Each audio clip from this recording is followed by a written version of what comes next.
তো Chinese reminder theorem হয়েছিল, Chinese reminder থিওরেমে কি প্রবলেম হয়েছিল? শুধু প্রুফটা হয়েছিল মনে হয়, তাই তো?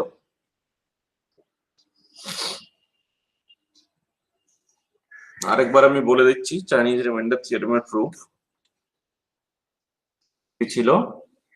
let m1 m2 mr be positive integers such that gcd of mi mj congruence equals to 1 for I not equals to j, মানে pairwise prime, and c1 c2 cr হচ্ছে any integers, then the system of linear congruence x congruent to c1 mod m1, x congruent to c2 mod m2, x congruent to cr mod mr has a simultaneous solution.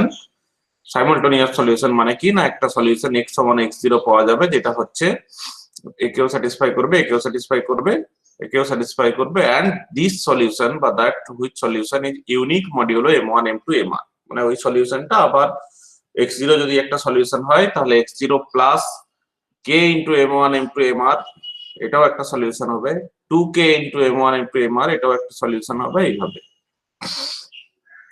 তো এটা proof বলেছিলাম, প্রুফটার মধ্যেই প্রবলেমের সলিউশনের method লুকিয়ে আছে। Proof করতে গেলে first হচ্ছে এম নিতে হবে, যে প্রোডাক্টটা m1 m2 mr কে ধরে নিতে হবে স্মল m, আর m কে সমান ধরে নিতে হবে m বাই m কে, তাহলে জিসিডি অফ m কে আর m কে ক্যাপিটাল m কে স্মল m কে 1 হয়ে যাবে, তাই তো? এগুলো সব বলেছিলাম। তাহলে এটা যদি হয়, এটা যদি জিসিডি, এদের জিসিডি 1 মানে কি না, এর একটা ইউনিক সলিউশন থাকবে, এবং সেটাকে আমি এক্স কে বললাম সলিউশনটাকে।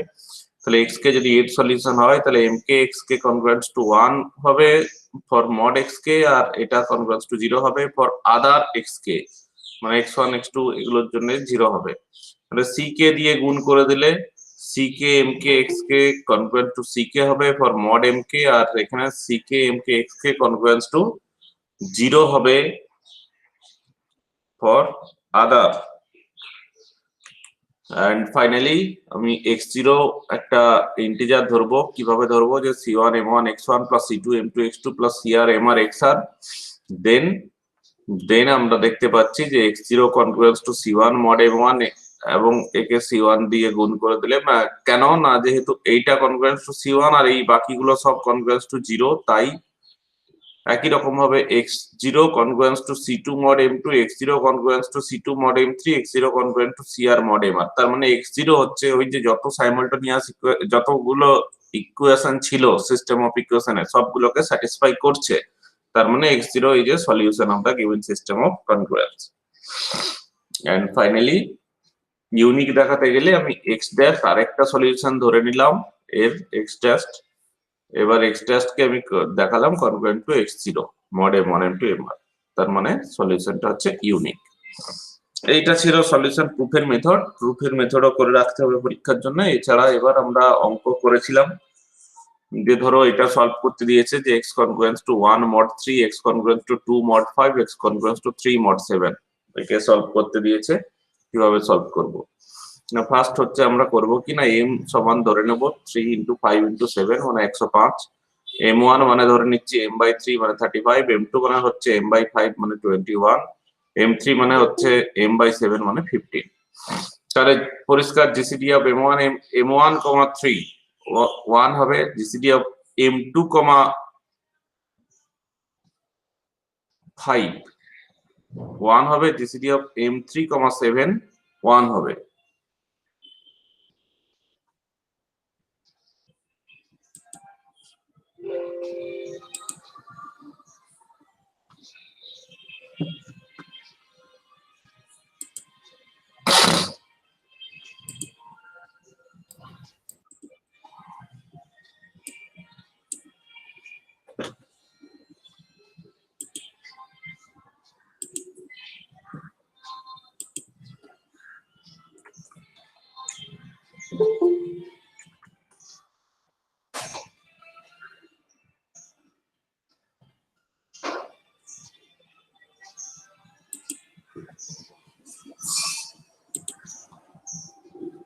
তাহলে m1 ধরে নিচ্ছি m বাই 3, m2 হচ্ছে m বাই 5 আর m3 হচ্ছে m বাই 7। তাহলে পরিষ্কার m1 3 এটা জিসিডি 1 হচ্ছে, আর M2 আর 5 এর জিসিডি ও 1 হবে, M3 আর 7 এর জিসিডি ও 1 হবে।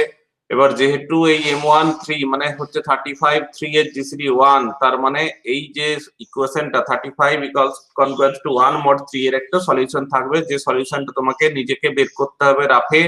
সেই সলিউশনটা হচ্ছে x congruent to mod 2, x congruent to 2 mod 3। আমি আগেই বলেছিলাম মড 3 আছে মানে তুমি 0 বসিয়ে দেখবে, 1 বসিয়ে দেখবে, 2 বসিয়ে দেখবে কোনটা স্যাটিসফাই করছে।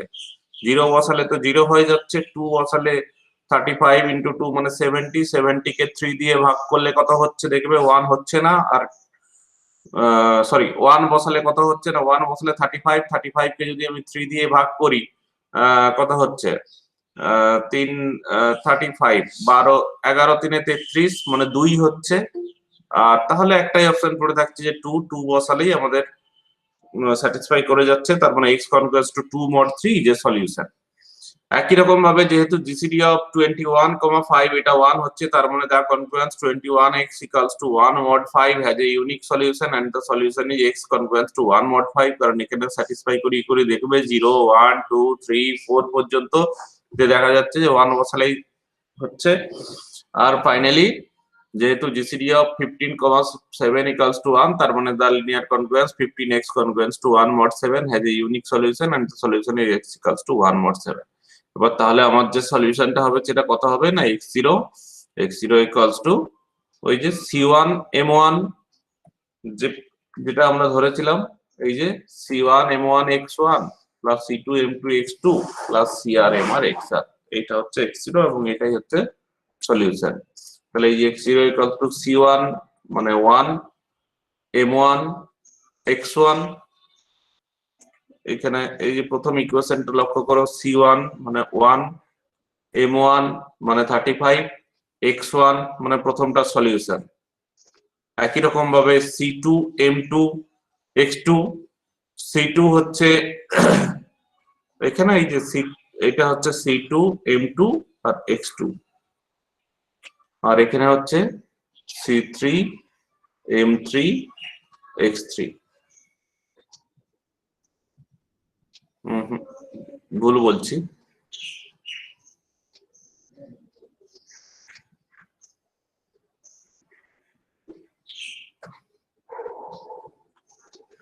সি গুলো হচ্ছে রাইট হ্যান্ড সাইডের গুলো, তাই না? সি গুলো হচ্ছে মড যেটা আছে মড c1। প্রথম ইকুয়েশনটা কত ছিল? প্রথম ইকুয়েশনটা হচ্ছে x কনগ্রুয়েন্ট টু 1 mod 3, আর এর বেলা প্রথমটার বেলা m1 কত বেরিয়েছিল না, প্রথমটার বেলা m1 বেরিয়েছিল 35, এটা হচ্ছে c1, m1 হচ্ছে 35, x1 মানে হচ্ছে যে সলিউশনটা বেরিয়েছিল, x1 মানে যে সলিউশনটা হচ্ছে সেটা হচ্ছে 2। তাহলে এই যে c1 m1 x1, c1 মানে হচ্ছে c1 মানে তো রাইট হ্যান্ড সাইডেরটাই, তাহলে কোথায় ভুল কোথায় হচ্ছে আমাদের? c1 মানে এই রাইট হ্যান্ড সাইডটা, এইখানে আমাদের টাইপিং এ ভুল আছে।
ঠিকই আছে।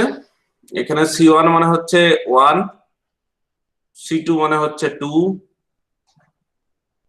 আর C3 মানে হচ্ছে 3, M1 মানে হচ্ছে 35, M2 মানে হচ্ছে 21, M3 মানে হচ্ছে 15, আর X1 মানে হচ্ছে 2, X2 মানে হচ্ছে 1, আর X3 মানে হচ্ছে 1।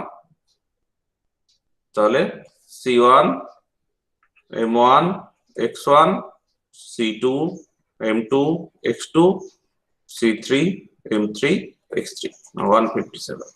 So 157 is a solution which is unique modulo এদের প্রোডাক্টটা M1, M2, M3, small m1, small m2, small m3 মানে 105, ইউনিক মডিউলো 105। ওকে, নেক্সট প্রবলেম, কি রকম problem? A certain integer between 1 and 1000 leaves the remainder 1 to 6 when is divided by 9, 11, 13 respectively. Find the integer. এই ধরনের অঙ্কগুলো সেই class 6 এ থাকতো, যে একটা সংখ্যাকে 1 দিয়ে, 2 দিয়ে, 6 দিয়ে ভাগ করলে, এখানে সরি 9 দিয়ে, 11 দিয়ে, 13 দিয়ে ভাগ করলে ভাগশেষ থাকে 1, 2, 6, সংখ্যাটি বের করো। এই ধরনের অঙ্ক থাকতো।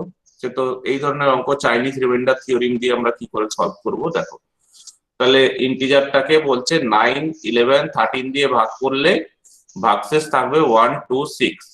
এবার লক্ষণীয় বিষয় যে 9, 13, 9, 11 and 13 এরা হচ্ছে pairwise prime to each other, and m কত হচ্ছে না, এম হচ্ছে 9 into 11 into 13 মানে 1287। let m1 equals to m by 9 মানে 143, m2 equals to m by, মানে সোজা হিসাবে কি, তুমি যদি x ধরে নাও সংখ্যাটাকে, তাহলে কি দাঁড়াচ্ছে না x congruence to 1 mod 9, 9 দিয়ে ভাগ করলে ভাগশেষ 1, x congruence to 2 mod 11, R x congruence to 6 mod 13। তাহলে এইটাকে সলভ করতে হবে, আর কিছু নয়। এই সিস্টেম অফ কনগ্রুয়েন্সটাকে সলভ করতে হবে, আর তো কিছু নয়। এই সিস্টেম অফ কনগ্রুয়েন্সকে সলভ করতে গেলে একদম একই নিয়ম। এই যে এটা হচ্ছে m1 মানে 9, স্মল m1 মানে 9 আছে, স্মল m2 মানে 11, স্মল m3 মানে 13। তাহলে আগে m সমান ধরে নাও m1, m2, m3 মানে 1287। এবার ক্যাপিটাল M1 মানে হচ্ছে m বাই 9 মানে 143, ক্যাপিটাল M2 মানে হচ্ছে m বাই 11 মানে 117, ক্যাপিটাল M3 মানে m বাই 13 মানে 99। এবার জিসিডি অফ m1, 9 মানে 11, এই সরি 1, জিসিডি অফ m2, 11 ও 1, আর জিসিডি অফ m3, 13 ও 1। মানে এরা 1 যখন হচ্ছে, তাহলে যেহেতু জিসিডি অফ m1, 9 হচ্ছে 1, তার মানে তার linear congruence m1 x congruence to 1 মানে হচ্ছে 143x congruence to 1 mod 9 এর একটা ইউনিক সলিউশন থাকবে mod 9 এ, এন্ড দা সলিউশন ইজ 8। কোথা থেকে এলো না, নিজের রাফে বের করেছি, দিয়ে এখানে বসিয়েছি। একই রকম ভাবে যেহেতু GCD of m2 equals to m2, 11 equals to 1, তাহলে তার linear congruence 117x congruence to 1 mod 11 এরও একটা ইউনিক সলিউশন থাকবে, and the solution is 8। And similarly, since GCD of M3, 13 equals to 1, the linear congruence 99 congruence to 1 mod 13 has a unique solution mod 13, and the solution is 5. তাহলে আমার যা required solution সেটা কি ছিল না, সেটা কি হবে না C1, M1, X1। C1 মানে দেখো, C1 মানে এই যে রাইট হ্যান্ড সাইডটা 1, M1 মানে হচ্ছে 143, আর X1 মানে এর যে সলিউশন বেরিয়েছিল সেটা হচ্ছে 8। তাহলে 1 into 143 into 8 plus C2 M2 into C2 মানে হচ্ছে 2, আর এখানে M2 মানে 117 into এর যে সলিউশন যেটা বেরিয়েছিল এটা হচ্ছে X2 মানে 8, আর একই রকম ভাবে প্লাস C3 M3 X3। এটা কত হবে না mod m, mod m মানে ওই যে mod 1287। তাহলে টোটাল দাঁড়ালো 834 mod 1287। ক্লিয়ার? এই হচ্ছে চাইনিজ রিমাইন্ডার থিওরি, এবং এটা দিয়ে অনেক সহজে অনেক প্রবলেম সলভ করা যায়।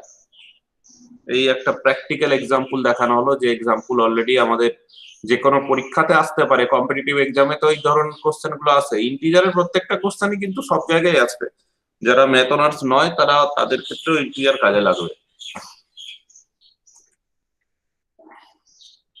এবার চলে আসছি আমরা ফার্মার্স থিওরি। ফার্মার্স থিওরিম আর লিটল ফার্মার্স থিওরি। আচ্ছা, এখানে তো আর অঙ্ক ছিল।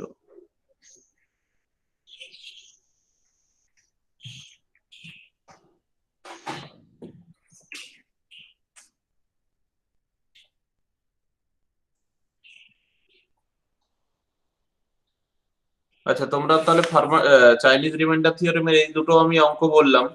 যদি আরো তোমরা অঙ্ক করতে চাও, আমাদের বইতে দেখবে, মাপার বই ফলো করবে, মাপার বই এক্সারসাইজে অনেক অঙ্ক দেওয়া আছে চাইনিজ রিমাইন্ডার থিওরেম লাগিয়ে সলভ করার। পেজ নম্বর বলে দিচ্ছি আমি। পেজ নম্বর হচ্ছে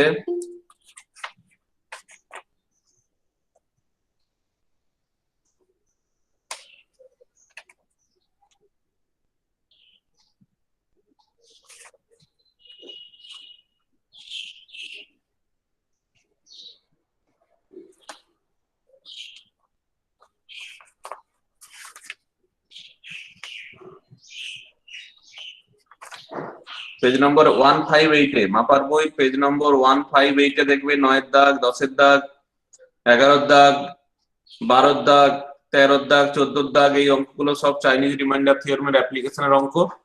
তো তোমরা মাপার বই পেজ নম্বর 158 থেকে চাইনিজ রিমাইন্ডারের প্রবলেম গুলো সলভ করতে পারো, যদি চাইনিজ রিমাইন্ডার থিওরিম আরো ভালো করে জানতে হয়। ওকে, এবার আমরা তার নেক্সট থিওরিমে চলে যাচ্ছি। নেক্সট থিওরিম হচ্ছে farmers theorem and little farmers theorem.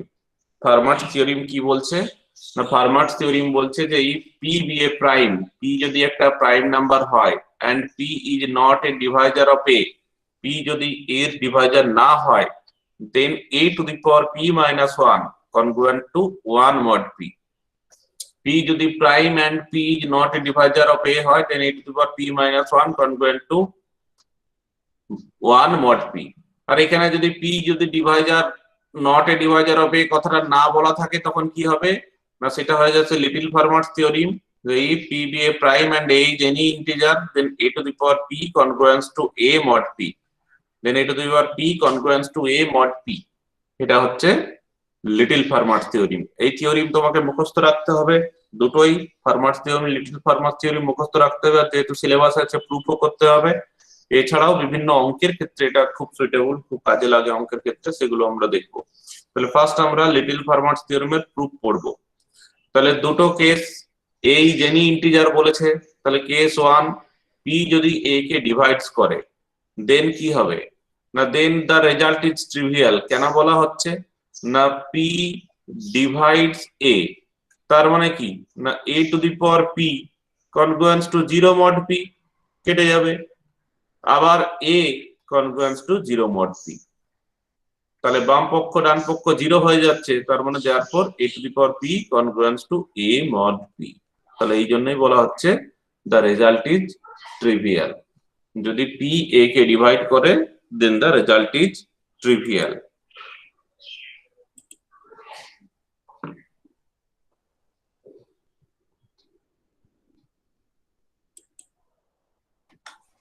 ওকে, এবার নেক্সট হচ্ছে মেইন প্রুফ এখানে আছে, যদি p does not divide a, যদি p a কে ডিভাইড না করে, তখনই হচ্ছে আসল প্রুফ, তখনই প্রুফটা করে দেখাতে হবে। তাহলে দেখো, start by listening the first p minus 1 positive multiples of a। আমি শুরু করলাম কোথা, লিস্টটা লিখলাম ফার্স্টে, কাদের লিস্ট না, এর প্রথম যে মাল্টিপল গুলো আছে p minus 1 সংখ্যক, তারা কারা না, a, 2a, 3a, 4a করে এইভাবে p minus 1 এই পর্যন্ত। ফার্স্ট আমি এদের লিস্টটা করে নিলাম। সাপোজ দ্যাট, আমি ধরলাম যে R A and S A are the same modulo P. আমি ধরে নিলাম যে R A R S A এরা হচ্ছে একই, সেম মড পি। দেন কি পাবো না, দেন আমরা পাবো যে এ এ কেটে গিয়ে R congruence to S mod P. কেন না, কেন তুমি বলেছো যে P does not divide A, P does not divide A মানে কি না, পি হচ্ছে prime, GCD of p minus 1, পিটা তো প্রাইম বলা আছে, পি যদি প্রাইম হয় তাহলে দুটো কেস হয় না। এইখানে হচ্ছে আমার ইন্টিজার চ্যাপ্টারে একটা থিওরিম ছিল, সেই থিওরিমটার কথা মনে করিয়ে দিই। সেই থিওরিমটা বলেছিল যে if P is a prime number then বা and a is any integer, then either p divide করবে a K or gcd of p, a 1 হবে। হয় পুরোপুরি ভাগ চলে যাবে আর না হলে পুরোপুরি পরস্পর মৌলিক হয়ে যাবে, তার মাঝামাঝি আর কিছু থাকবে না। ওকে, তাহলে সেই রেসপেক্টে এখানে যেহেতু p does not divide a case ধরছো, তার মানে a এখানে জিসিডি অফ p আর a হচ্ছে 1 হবে, আর জিসিডি অফ p আর a 1 হলে তখন a কাটাকাটি করা যায়, তাহলে যদি আর a আর s এ কনগ্রুয়েন্ট হয় তাহলে r congruent to s mod p। Okay, তার মানে আমি ধরবো, তার মানে আমি যেটা বুঝছি যে এই যে এরা, এই যে a 2a 3a 4a এরা কেউ কারো সাথে কনগ্রুয়েন্ট নয়, কারণ a যদি তুমি কনগ্রুয়েন্ট টু 2a হয় তার মানে বলা যাবে, তার মানে কি হয়ে যাবে না 1 কনগ্রুয়েন্ট টু 2 mod p, যেটা একটা রং। a কনগ্রুয়েন্ট টু 2a মানে হচ্ছে 1 কনগ্রুয়েন্ট টু 2 mod p, যেটা ভুল। একই রকম ভাবে 2a কনগ্রুয়েন্ট টু 3a মানে হচ্ছে 2 কনগ্রুয়েন্ট টু 3। তাহলে আমরা কি বলতে পারছি যে RA and SA এরা হচ্ছে same modulo P, and then we have R congruence to S mod P. So আমরা কি পেলাম না, আমরা পেলাম যে P minus 1 multiples of A এর আমরা P minus 1 সংখ্যক মাল্টিপল পেলাম যারা distinct and non-zero, that is they must be congruent to 1 2 3 dot dot dot করে p minus 1 in some order। বুঝতে পারলে? পারোনি মনে হয়, তবে দেখি এটা, এই প্রুফটা অনেক সময় আগে আমরা করেছি। তাহলে আমরা a 2a 3a p minus a পর্যন্ত p সংখ্যক মাল্টিপুল নিয়েছিলাম, p minus 1 সংখ্যক মাল্টিপুল নিয়েছি এর, দিয়ে আমরা প্রমাণ করে দেখালাম যে নান অফ দিজ বা no two of these are congruent, এদের মধ্যে কেউ কারোর সাথে কনগ্রুয়েন্ট নয়। আবার ধরো তুমি 1 2 3 p minus 1 যদি তুমি ধরো, তাহলে এরা কোথায় যাবে? এ পি দিয়ে যখন ভাগ করছো তাহলে নিশ্চয়ই এ কারো না কারোর সাথে একটা কনগ্রুয়েন্ট, আমি ধরলাম এ কনগ্রুয়েন্ট টু 1 mod p এরকম হতে পারে, বা এ কনগ্রুয়েন্ট টু 2 mod p হতে পারে, বা এ কনগ্রুয়েন্ট টু 3 হতে পারে, বা 4 হতে পারে। এদের মধ্যে কারো না কারোর সাথে একটা কনগ্রুয়েন্ট হবে। একই রকম ভাবে 2a কারো না কারোর সাথে একটা কনগ্রুয়েন্ট হবে, কার সাথে হবে আমি বলতে পারছি না, কিন্তু কারো না কারোর সাথে তো একটা কনগ্রুয়েন্ট হবে। 3a এই লিস্টের বাইরে কেউ যাবে না, এই লিস্টের বাইরে কেউ যাবে না, তার মানে হচ্ছে এখানে হচ্ছে a 2a 3a p minus a, আর এদিকে যদি আমি 1 2 3 p minus 1 করি, তাহলে এদের এই সেটের কেউ না কেউ একজন ওই সেটের কারো না কারোর সাথে একটা সমান হবে, সেই কথাটাই এখানে বলা হচ্ছে। যে তাহলে দেখো কি বলা হচ্ছে, যে তাহলে আমরা কি বলতে পারছি, যা p minus 1 multiples of a above, ওই উপরে যে p minus 1 সংখ্যক এর মাল্টিপল লেখা আছে তারা distinct and non zero, and that is they must congruent to 1 2 3 dot dot dot p minus 1 in some order। তারা অবশ্যই এই 1 এর সাথে বা 2 এর সাথে বা 3 এর সাথে বা p minus 1 এর সাথে তারা কনগ্রুয়েন্ট ইন সাম অর্ডার, মানে কোনো একটা ভাবে আর কি, কোন ভাবে সেটা বলা যাচ্ছে না, তাই তো? তাহলে যদি তুমি বাম পক্ষ ডান পক্ষ গুণ করে দাও, তাহলে বাম পক্ষে থাকবে প্রোডাক্ট গুলো a into 2a into 3a into p minus 1a, আর ডান পক্ষে থাকবে এই প্রোডাক্ট গুলো যাদের সাথে তারা কনগ্রুয়েন্ট, মানে 1 into 2 into 3 into p minus 1 mod p, তাই তো? এই যে আমি এখানে যেটা বললাম যে 1 কনগ্রুয়েন্ট টু কোনো একটা, এটা এই 1 কনগ্রুয়েন্ট টু কোনো একটা a, 2a কনগ্রুয়েন্ট টু এদের কারোর সাথে একটা, 3a এদের কারোর সাথে একটা কনগ্রুয়েন্ট, তাহলে বাম দিকের গুণগুলো কনগ্রুয়েন্ট টু ডান দিকের গুণগুলো mod p, সেটাই লিখেছি বাম পক্ষের গুণগুলো কনগ্রুয়েন্ট টু ডান পক্ষের গুণগুলো mod p।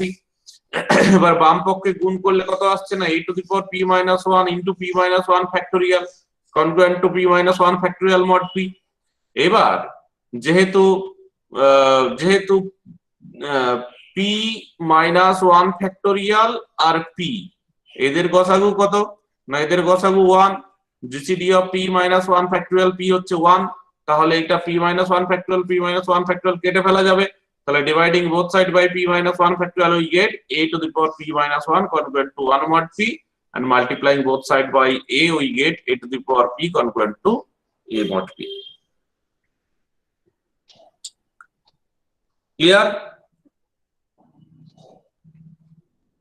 বুঝতে পেরেছো?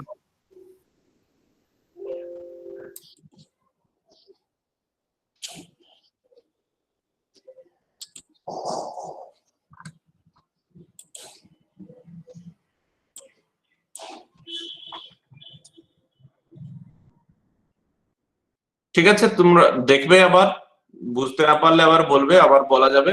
তাহলে আলটিমেটলি দুটো স্টেটমেন্ট কি কি ছিল না, একটা হচ্ছে ফার্মার্স থিওরিম ছিল যে p যদি প্রাইম হয় and p is not a divisor of a হয়, then a to the power p minus 1 congruent to a mod p।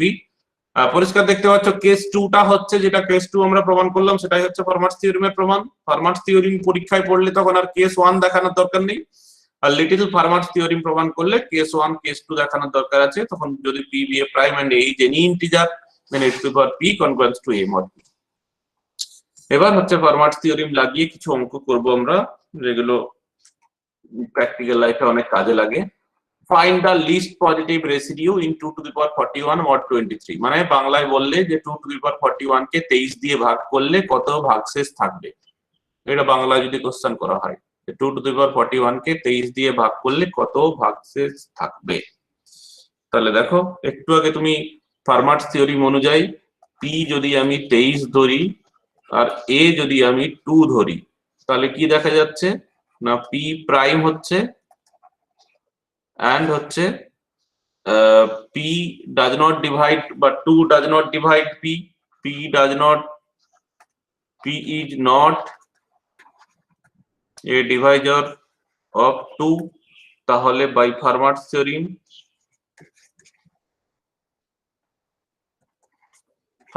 Theorem কি বলছে, ফার্মার্স থিওরিম বলছে a to the power p minus 1 congruent to 1 mod p।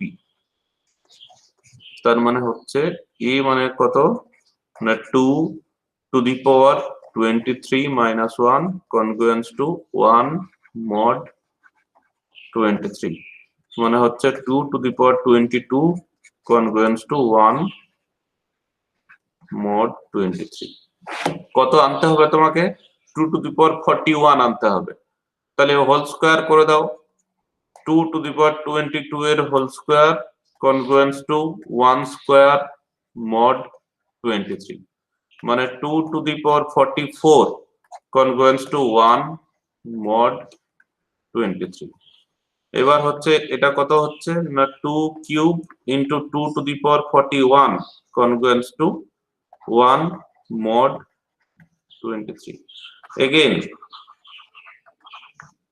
again 2 cube into 3, 2 cube মানে 8, 8 into 3 মানে 24, 8 3 24, 24 মানে কত না congruent to 1 mod 23।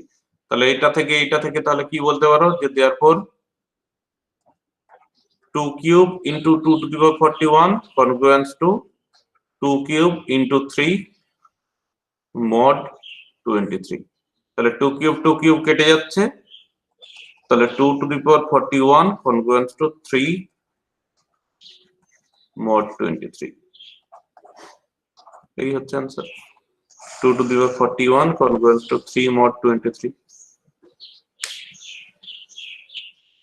ওকে, তাহলে দেখে নাও এখানে যে যেহেতু 23 is prime and 2 is prime to 23, by Fermat's theorem 2 to the power 22 congruent to 1 mod 23, therefore 2 to the power 44 congruent to 1 mod 23, যেটা কিনা 1 মানেই হচ্ছে 24 mod 23। তাহলে 2 to the power 41 into 8 congruent to 3 into 8 mod 23, তাহলে এবার 8 যেহেতু prime 23 এর সাথে 8 কেটে যাচ্ছে, তার মানে we have 2 to the power 41 congruence to 3 mod 23, hence the least positive residue is 3. বুঝতে পেরেছো কত সহজে হলো? এমনি বের করানো মুশকিল, এমনি 2 to the power 41 কে, হ্যাঁ আগের দিন আমরা যেভাবে রেসিডিউর মেথড শিখেছিলাম সেই রেসিডিউর মেথডে আমি করতে পারি, সেটা তো বড় হবে, ফার্মার্স থিওরেম লাগাতে অনেক ছোট হয়ে যাচ্ছে। আরেকটা অঙ্ক দেখো, যে p যদি প্রাইম নাম্বার হয় greater than 2, prove that 1 to the power p plus 2 to the power p plus dot dot dot করে p minus 1 to the power p congruence to 0 mod p। বাংলায় যদি লিখি কোশ্চেনটা, বাংলায় এরকম আসবে যে প্রমাণ করো 1 to the power p plus 2 to the power p plus p minus 1 to the power p p দ্বারা বিভাজ্য। কনগ্রুয়েন্স টু 0 mod p মানে হচ্ছে p দ্বারা বিভাজ্য। ওকে, এটা কোথা থেকে আসছে না, এটা হচ্ছে ফার্মার্স লিটল থিওরিম থেকে আসছে। ফার্মার্স লিটল থিওরিম অনুযায়ী 1 to the power p congruence to 1 mod p, 2 to the power p congruence to 2 mod p, and p minus 1 to the power p congruence to p minus 1 mod p। তাহলে এদেরকে যোগ করে দিলে কত আসছে না, 1 to the power p plus 2 to the power p plus dot dot dot p minus 1 to the power p congruent to 1 plus 2 plus p minus 1 mod p। তার মানে বাম পক্ষ হচ্ছে p into p minus 1 by 2 mod p, তার মানে congruence to 0 mod p since p is even। p a prime বলেছে greater than 2, p greater than 2 মানে কি, একটাই দুনিয়ায় একটাই প্রাইম নাম্বার আছে যেটা হচ্ছে ইভিন, সেটা হচ্ছে 2। গ্রেটার দেন 2 মানে কি, p টা হচ্ছে অড, p যদি অড হয় তাহলে p minus 1 even, p minus 1 even মানে কি, এই যে নিচে 2 এর সাথে এটা কেটে যাবে যেহেতু ইভিন নাম্বার, তার মানে এই p বাদ চলে গেল, মানে এটাকে p দিয়ে ভাগ করলে কত হয়, ভাগশেষ 0 হয়ে যায়। ওকে, prove that the 8th power of any integer is of the form 17k or 17k plus minus 1। 8th power, তাহলে let a be any integer আমি ধরে নিলাম divisible by 17 and a to the power 8 হচ্ছে, তাহলে কি হবে না 17k এরকম ফর্মে থাকবে।